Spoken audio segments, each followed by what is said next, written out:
இப்போ பாருங்கள், நல்லா வாஷ் பண்ணியாச்சு. இப்போ இந்த உப்பு மஞ்சத்தூளும் போட்டு நல்லா கொஞ்ச நேரம் கலந்து இப்படி ஊற வச்சுட்டு அப்புறமா கடைசி கொஞ்ச நேரம் போட்டு ஒரு மறுபடியும் ஒரு 5 to 10 minutes கழித்து நல்லா வாஷ் பண்ணிட்டா அந்த ஸ்மெல்லெல்லாம் போயிடுங்க. மஞ்சத்தூள் நல்லது இல்லையா, ஸ்மெல்லெல்லாம் போயிட்டணும்.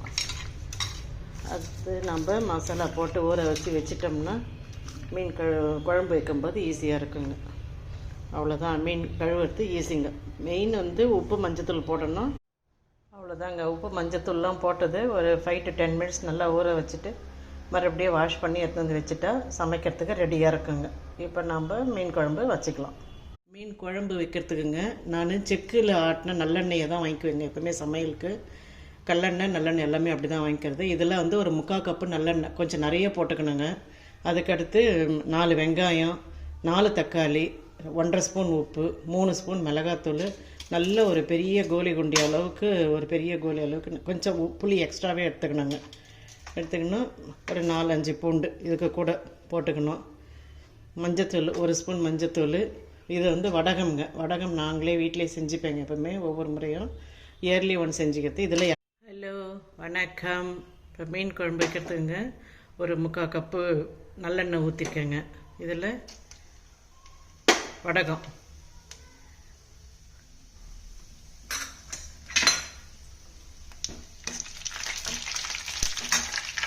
வடகம் போட்டிருக்கோங்க. இதுலேயே 4 வெங்காயத்தை காமிச்சேன் இல்லைங்களா, அதில் 2 வெங்காயம் கட் பண்ணி போட்டுக்கணும். 2 வெங்காயமும் தக்காளியும் பியூரியாக கொஞ்சம் ஒன்றும் பாதியமாக அரைச்சிக்கணுங்க. அதிலே கொஞ்சம் கறிவேப்பிலை பாருங்கள். இது பாருங்கள், எண்ணெய் பிரிஞ்சே வருது பாருங்கள். இப்போ இது போல் நல்லா வதங்கிடணும். வெங்காயம் எவ்வளோ வதங்குதோ அவ்வளவும் டேஸ்ட்டாக இருக்குங்க. இந்த எண்ணெய் இப்படி பிரிஞ்சு வர சமயத்தில் நம்ம அந்த 1/2 ஸ்பூன் மஞ்சத்தூள் வச்சுருந்தோம் இல்லைங்களா, அது 3 ஸ்பூன் மிளகாத்தூளுங்க. அடுத்து புளி தண்ணி ஊற்றிட வேண்டியதாங்க. புளி தண்ணியும் நல்லா கொஞ்சமாக இது பண்ணி இப்போ பாருங்கள், எல்லா மீனையும் போட்டாச்சு.